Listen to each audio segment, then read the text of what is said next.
Hi, this is Jackson Rouse B00897893, and this is my interview with an entrepreneur video assignment component.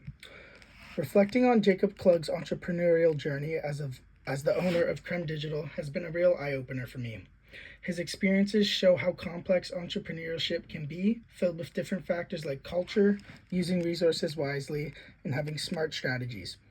In this reflection, I'll focus on three major areas: how culture and role models influence someone in business, how Jacob made the most of the resources he had, and the challenges he faced along the way, plus his advice on how to get through them. By looking at these parts of his story, I've learned a lot about what it really takes to succeed in entrepreneurship. Let's start with the first question about Jacob's background and cultural influences. Jacob is a 20-year-old Jewish Italian male who acknowledged that there can be some inherent advantages tied to his ethnicity. When he mentioned networking, I started to think about how cultural values can shape opportunities. Jacob pointed out that being part of a community with established networks can definitely help, particularly in business where connections often lead to new opportunities. This made me reflect on my circles and consider how cultural and ethnic backgrounds can influence the trajectories of others as well. However, what resonated with me more deeply was Jacob's perspective on learning and growth. He referred to himself as a student of YouTube, emphasizing that the platform served as a significant resource for his learning. This struck a chord with me because it shows how accessible knowledge can lead to empowerment in entrepreneurship. Jacob mentioned that one of his role models is Iman Gadzi, a YouTuber who started as an agency builder and then leveraged his personal brand to create digital products. This connection to a contemporary figure in the digital space made Jacob's approach to entrepreneurship feel relatable and achievable for me. It reinforced the idea that role models don't always have to be traditional mentors. Sometimes they can be individuals who resonate with our current landscape and inspire us to take action. This experience made me realize that while it is beneficial to recognize advantages that come from my background, the willingness to learn and adapt is what makes a real difference. When I think about role models, Jacob's approach is refreshingly modern. Instead of relying on a single mentor, he draws upon inspiration from a variety of online figures and entrepreneurs, diversifying his learning. This reinforces the idea that we can gather insights from numerous sources, not just those who fit the traditional definition of a mentor. It got me thinking about how I can broaden my own learning by seeking out diverse perspectives. Turning to the second question about resource utilization, it's clear that effective use of resources is crucial in entrepreneurship and new venture creation. Jacob's journey offers a prime example of how non-financial resources can significantly impact the success of a business. During our conversation, Jacob emphasized the importance of leveraging free tools and platforms like YouTube, as mentioned before, to gain knowledge and skills without incurring debt. This approach aligns with the idea that resourcefulness can be a game changer for entrepreneurs. For Jacob, becoming a student of YouTube was more than just a catchphrase. It was a fundamental part of how he learned the ropes of running a business. By utilizing online content, he gained insights on digital marketing, business strategies, and industry trends, which are all vital for informing his decisions at Creme Digital. This reflects the larger principle that effective use of resources like educational tools, connections, or technology can provide aspiring entrepreneurs with the foundation they need to build their ventures. Jacob's choice to pivot to no-code tools during COVID-19 pandemic showcases another important aspect of utilizing resources effectively.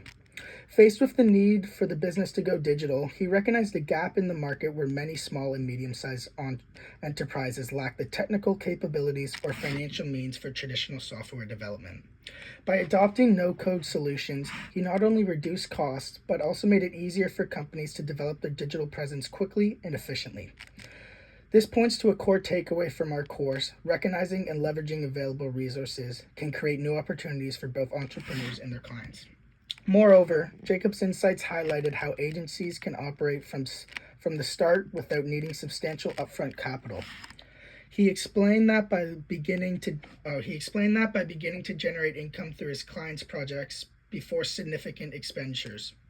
He was able to build a sustainable business model This idea of starting small while effectively utilizing available resources is a powerful strategy for mitigating risk and fostering growth in the early stages of a startup. The entrepreneurial process, as discussed in the disciplined entrepreneurship, reinforces this idea by emphasizing the need for clear understanding of market demand and customer needs, elements that can be effectively addressed without the right resources. Jacob's experience underlines that it's not only about having a lot of money, it's about identifying the right tools, networks, and knowledge to meet market demands. This perspective has encouraged me to think critically about how I can leverage my own resources in my entrepreneurial pursuits, ensuring that I not only have a solid plan, but also a flexible approach to utilizing what's available to me. Next, I want to focus on the obstacles Jacob encountered, which relates to evaluating the strengths and weaknesses of the entrepreneurial process as discussed in our course and Bill Ollitt's disciplined entrepreneurship.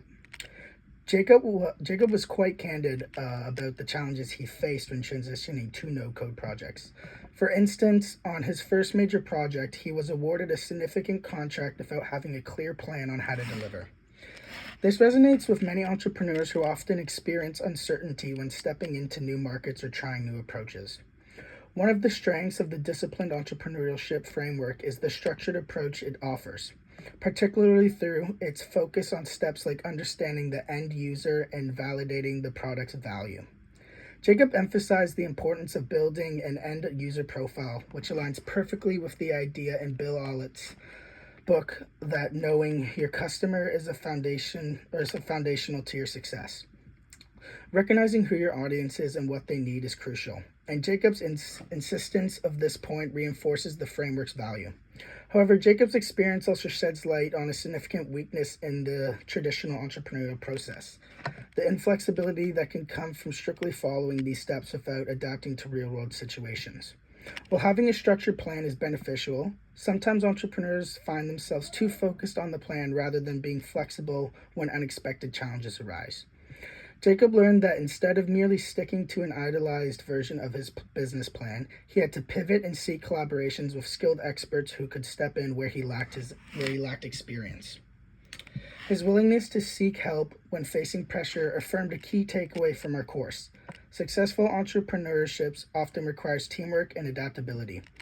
In sharp contrast, Ollitt's steps might sometimes create a false sense of security that leads entrepreneurs to believe that they have everything figured out before taking action, which can stifle creativity and quick responses to market changes. Additionally, during our interview, Jacob explicitly dismissed the creating a financial plan step as being less critical during the initial stages of launching a business. This dismissal illustrates another potential weakness in the structured approach outlined in the disciplined entrepreneurship. While planning is vital, Jacob's experience taught me that flexibility in decision making is crucial in the real world. Sometimes sticking too closely to financial forecasts can lead to missed opportunities or an inability to respond effectively to the market changes. Overall, Jacob Klug's journey offers valuable insights into the strengths and weaknesses of the entrepreneurial process, while the structured approach provided by disciplined entrepreneurship is useful in guiding new ventures, and the importance of the adaptability, understanding your audience deeply, and being willing to collaborate with others is vital for navigating the unpredictable nature of starting a business. These reflections encourage me to blend organized thought processes with flexibility needed to thrive in the real-world entrepreneurship. Thank you.